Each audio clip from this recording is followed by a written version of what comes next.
ইসরায়েলে ইরানের আঘাত হানার দৃশ্য এটি। ইসরায়েলের 2টি শহরে ক্ষেপণাস্ত্র হামলা করেছে ইরান। 21 মার্চ ইসরায়েলের দক্ষিণাঞ্চলের শহর আরাদে একটি ইরানি ক্ষেপণাস্ত্র আঘাত হানে। ইসরায়েলের আকাশ প্রতিরক্ষা ব্যবস্থা ক্ষেপণাস্ত্রটি প্রতিহত করতে ব্যর্থ হয়। হামলায় আহত 88 জনকে হাসপাতালে নেওয়া হয়েছে, তাদের মধ্যে 10 জনের অবস্থা গুরুতর।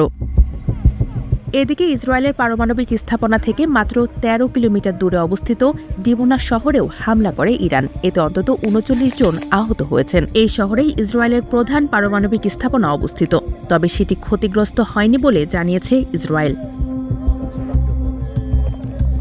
আল জাজিরার প্রতিবেদনে বলা হয়েছে, ইরানের যুক্তরাষ্ট্র ও ইসরায়েলের যৌথ হামলা শুরুর পর থেকে এটি অন্যতম নাটকীয় উত্তেজনা হিসেবে দেখা হচ্ছে। ইরান বলছে 21 মার্চ সকালে দেশটির নাতাঞ্জ পারমাণবিক স্থাপনায় হামলার প্রতিশোধ হিসেবে এই হামলা চালিয়েছে তারা।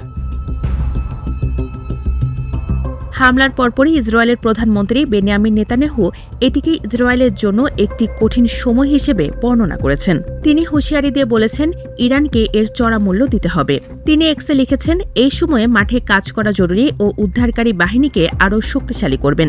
একই সঙ্গে তিনি ইসরায়েলিদের নিরাপত্তা নির্দেশনা মেনে চলার আহ্বান জানিয়েছেন। ইসরায়েলি সামরিক বাহিনী স্বীকার করেছে, ইরানের ব্যালিস্টিক ক্ষেপণাস্ত্রগুলো ঠেকাতে তাদের ইন্টারসেপ্টরগুলো ব্যর্থ হয়েছে।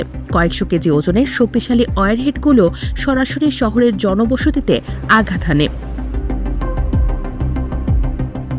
এ বিষয়ে আল জাজিরাকে বিশ্লেষকেরা বলছেন, ইরান এখন চোখের বদলে চোখ নীতি অনুসরণ করছে, যাতে নিজেদের প্রতিরোধ ক্ষমতা পুনরায় প্রতিষ্ঠিত করা যায়।